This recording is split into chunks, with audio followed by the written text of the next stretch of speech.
Mucaa durbaa tokko barbaadde tekstii fuutetti barreessite daqiiqaa tokko daqiiqaa lama daqiiqaa sadii eeddee amma daqiiqaa kun itti eeddee sii deebisuu diddi. Maaliif hin deebistu annama akkasii ta'etti itti barreessita. Amma rakkoon jiru rakkoo ishee deebisuutu hin taane rakkoo barreeffama keetiiti. Kamiif warra kan isinitti immoo gaafa durba tokko jaallattanii taasoo barbaadanu tekstii akkamii akka fayyadamtanii isinitti himaa. Amma xumura qophii kanatti na hordofaa. Namoonni sabiskiraayib godhan immoo sabiskiraayib godhaa. Durba haaraa tokko wajjin wal baruudhaaf akkamittiin tekstii jalqabatti barreessina. Ati amma tekstii barreessiteef ijoolleen durbaa tokko daqiiqaa lama yookiin daqiiqaa sadii daqiiqaa 10 eeddee siin deebistu taanaan barreeffamati barreessite sirrii miti malee isheen sii deebisuu diddee miti. Agartee jechuudha. Kanaaf har'a akkamittiin ijoollee durbaa tekstiidhaan lapheessee baqsina kan jedhuun isinitti himaa. Amma xumura qophii kootti na hordofaa. Sabiskiraayib godhaa. Tokko ijoollee durbaa wanti nuffisiisu keessaa nyaattee dhuddee raftee kaatee kan jedhu ijoollee durbaa nuffisiisa. Jalqaba gaafa wal baramuu ijoolleen durbaatiif kun hin barreeffamu. Gaafa jalqabatti barreessuu barbaaddu anamma sa'aatii kana eessa akka itti eesseertu maal akka itti yaadaartu kana sitti muuna danda'atte keessatti barreessita. Yooma nama haaraa taate iyyuu eenyudha kun? Eenyu na ilaalaara moo? Na ilaalaa hin jiru moo? Maal kan ta'eef akkasitti barreessitan jettee tole natti himi jette. Natti himi yoo isin jette baay'ee gaariidha. Akka mistira kee hunda beekta jechuudha. Kanaafiyyuu galatoomittaan isa booddee sii barreessuu jalqabdi. Malee nyaattee dhuddee kaatee uffattee qibaatti dibattee maal gootee taaksii yaabbattee deemtee raayidiin tin gaaffii akkanaan gaafata. Kun fiqirii miti kun haasaadha. Kuni marrajaa walii hiruudha. Yoo isin natti himi jette immoo amma sa'aatii kana wantoota yaadaartu tekstiin si erguurraa maal akkan si barreessu maal akka waa'ee keemu eegaa jirta yaada kee keessa akkanatu jira jettaan dhuguma kana yaadaarti maal akkan sitti machuudha. Inni lammaffaan tekstii al tokkotti barreessite lammataatti hin barreessine. Tekstii isa gaafa jalqabaa itti gadheessite dabdaabbee si galti hin barreessine.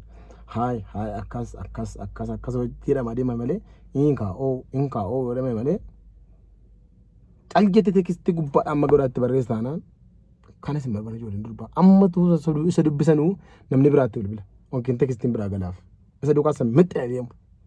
Kanaaf maal gochuu qabda amma siin deebinetti hin deebisin. Tekstii gaafa ishiin ergitu automaatikii hin deebisin. Dubbisi turiiti. Biyyaans daqiiqaa 5 daqiiqaa 10 turiiti deebisiif.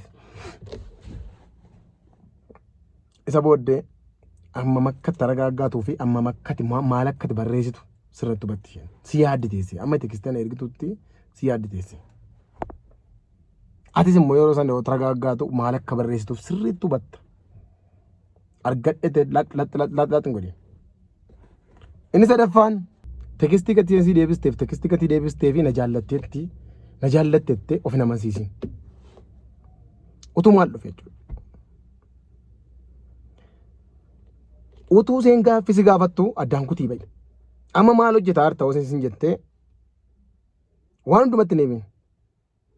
Akkasin gochaara nama wajjin haasaara baruu mana keessa maaloo maal ta'e kunoo TV baname kan akka ta'e kunoo akkas biddeen nyaachuun maaloo minaamin xirrrn jedhin. Qoome hojii wayiin qabeera siin bilbilaa jettaan yookiin siin barreessaa jettaan. Ammas jaggamte gaafa seen hin turte hooseen jettu wanti tokko tan biizii ta'ee jira ganaman sii bilbilaa yookiin ganaman sii barreessaa jedhin. Halkan kana guutuu maal akka hojjettu maal akka barbaaddu riiserchii wayii hojjetamoo poolitekanyaadhamoo tamaariidhamoo na tuffachuu isaati moo kan inni ganama naan jedhe jettee ijoolleen durbaa waa meeqa yaaddi. Garuu tal jettee waa meeqa itti deebite waa meeqa itti taanaan tokkitti mansi bartii chaa'o bilookii si gooti. Kanaaf waan hunda isaa fuutee yoo sanatti himi suutadhi. Utuma isin sitti haasaartu moo gidduutti addaan kutii ba'i. Utuma isin tekstii barreessaartu cal jedhi silkii cufadhu. Malee akka sanaan waan hundumaa gumeessite itti himin. Isa afuraffaa. Inni afuraffaan ijoolleen durbaa yoomiyyuu paakeejii naa biti kaardii naa guutii sin jechuun dhiiftu. Ati immoo itti of agarsiifannaadha jettee kaardii abbaa 200 yookiin birrii 500 tiraansfer goota. Kun sirrii miti. Ijoollee durbaatti akkana birrii baasaa jetti. yooma si argachuuf ta'e iyyuu amma birrii keessarraa fayyadamtu si argachuu barbaaddi. Paakeejii naa biti yoo isin jettee kan gadaanaa jiru bittaaf birrii 5 birrii 3 illee jira man jiru birrii 7 yoo isin kaardii naa guutate jettee birrii 3 birrii 5 kaardii erguufi maali bor gaafa wal agartanu alaamaan kee wal arguu dhamtire gaafa wal agartanu borii wacii isin baasistu. Amma garuu sirratti barteenna wacii si baasifti. Kanaaf of agarsiifannaa dhaattee waan qabdu sitti himini waan hin qabne sitti himini isa keessaa ba'i. Kan kee daandiin kee tokkoof tokko intalatti argachuudha waan ta'eef intalatti irratti fookas godhi malee waa'ee qabeenyaa kee irratti ofirratti miti. Inni shanaffaan ati alaamaan kee seejjii wal arguudha waan ta'eef gaafa seejjii wal agartu maal akka haasoftuuf maal akka dubbattu jalqaba adda baasii beeki. Teekistii seeraa barreessitu teekistii aan haasa'uu keenya yookiin bilbilaan haasa'uu keenya wal agarree ijaan arguu wal agarree haasa'uu keenya wayyuu jettaan. Ija keessa ilaaltee haasa'uu barbaadu ijoolleen durbaa difreetii barbaadu waan ta'eef akka ija keessa ilaaltee haasoftuu barbaadu ijoolleen durbaa yeroo baay'ee of ija keessa ilaalan. Teekistii sana gaafa barreessituuf anillee biiziidha utuun guyyaa tokko boqonnaa argadheeti garuu si arguun barbaada jettee teekistii barreessitaaf malee wayin agarruu hin jettuun.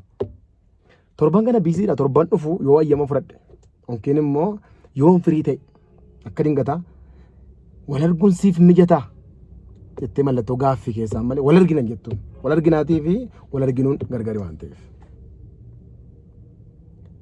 Yoo isheen facaasaatti si fayyadamsiistee bulii kee ganama ka'iitii facaasaatti hin qaqqabu waan akkanaan qabadiin tuma waan tokko hin qabaatiin yookiin teekistii barreessifiti guyyaa gaafa tana dabarsii naaf hin mijatu dhimma cimaa hin qabaani torban sana guutuu maal qaba dhimma akkamii qaba maal keessa jira jettee si yaaddisanii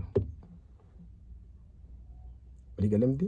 So alaamaan kee guddaan maaludha intala sana wajjin wal arguu wal tabbasuu wajjin bakka fataachuu waan ta'eef alaamaan kee inni guddaan sun akkamittiin akka teekistii of eeggattee barreessitu gaariidha.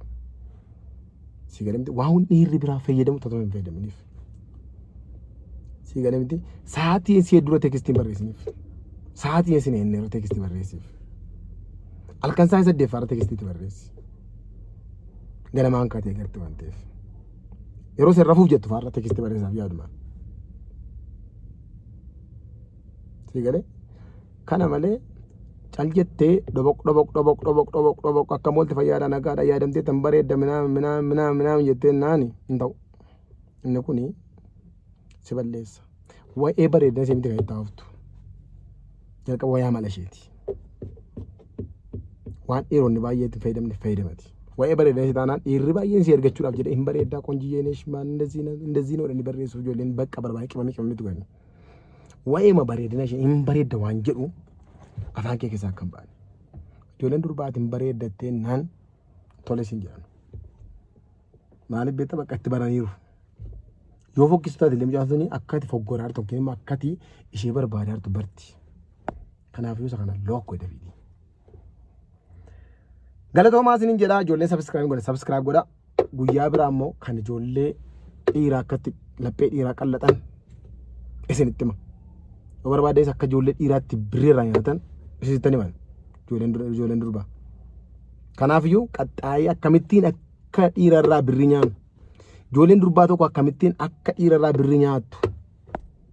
Dhiira tokko akkasitti kiisii duwwaa goote birrii dhiira sanaatti fayyadamtu guyyaa biraan qabadde isinii dhufa. Galatoomaa isiniin jira ulfaadhaa sabskiraayib godha. Thank you.